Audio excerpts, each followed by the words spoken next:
Hello दोस्तों, स्वागत है आपका एक बार फिर से हॉरर 22 में। तो आज की कहानी में आगे बढ़ने से पहले आपने मेरा चैनल सब्सक्राइब नहीं किया है तो अभी कर ले। तो चलिए बढ़ते हैं कहानी की तरफ। मेरा नाम आज़ाद है। यह घटना मेरे गांव की है जो अभी से 10 साल पहले की है। उस समय पर मेरा गांव बहुत ही सुंदर और खिल रहा था। मैं अपने घर में सबसे बड़ा था और मेरे घर में भी बहुत ज़्यादा खुशहाली थी। ऐसे ही कुछ महीना बीत गया। मेरे घर के थोड़ी दूरी पे एक और परिवार रहता था जिसमें एक माँ और उसके 2 बेटे थे।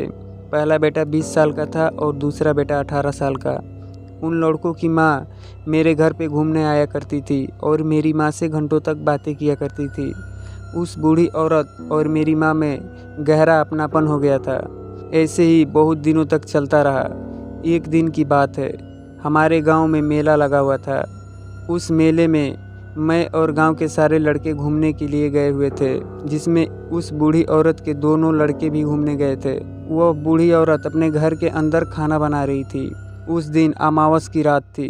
तभी अचानक से बूढ़ी औरत की झोपड़ी में पता नहीं कैसे आग लग गई। धीरे धीरे सारी झोपड़ी भयंकर आग में बदल गई। वो बूढ़ी औरत बहुत गरीब थी। वो अपना सामान बचाने लगी। एक एक करके सारा सामान घर के बाहर लाती और फिर घर के अंदर चली जाती। तभी अचानक से उस झोपड़ी का पूरा फ्लोर उस बूढ़ी औरत के ऊपर गिर गया, जिसके कारण वह बूढ़ी औरत उसमें जलकर मर गई।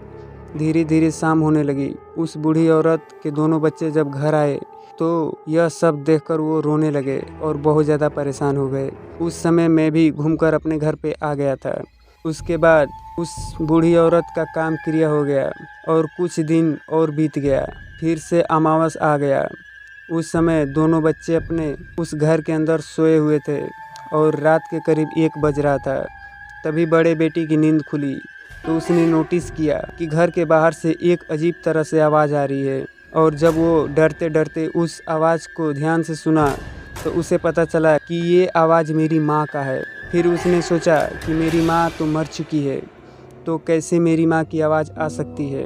फिर जब उसने घर के बाहर धीरे से झांक कर देखा तो उसकी माँ घर के दहलीज में घूम रही थी। यह देखकर वो पूरी तरह से डर गया। उसने देखा कि उसकी माँ का चेहरा बहुत ही भयंकर दिख रहा था। फिर वह धीरे से जाकर अपने बिस्तर पर सो गया। जब सुबह हुई तो उस लड़के ने यह बात अपने मोहल्ले के कुछ लोगों को बताया। इस पर मोहल्ले वालों ने कहा कि ठीक है, आज रात को हम सब देखेंगे कि क्या माजरा है। और जब रात हुई तो लगभग 1 बजे के करीब वो आवाज़ फिर से आने लगी। कभी पायल की आवाज़ आती, कभी रोने की। सब लोगों ने छिपकर देखा तो पाया कि सच में उस बूढ़ी औरत का आत्मा उस जगह पर बैठा हुआ है।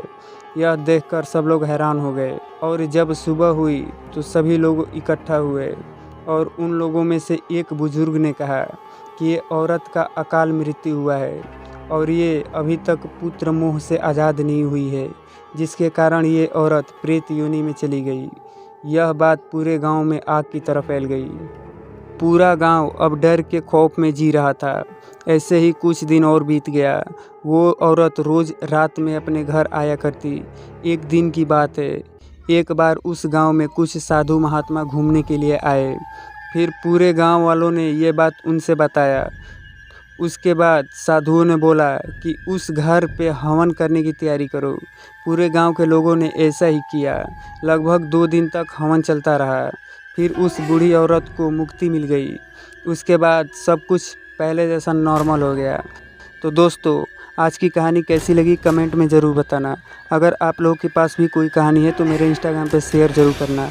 लिंक आपको डिस्क्रिप्शन बॉक्स में मिल जाएगा। तो मिलते हैं किसी और नए कहानी के साथ वापस। तब तक के लिए टेक केयर।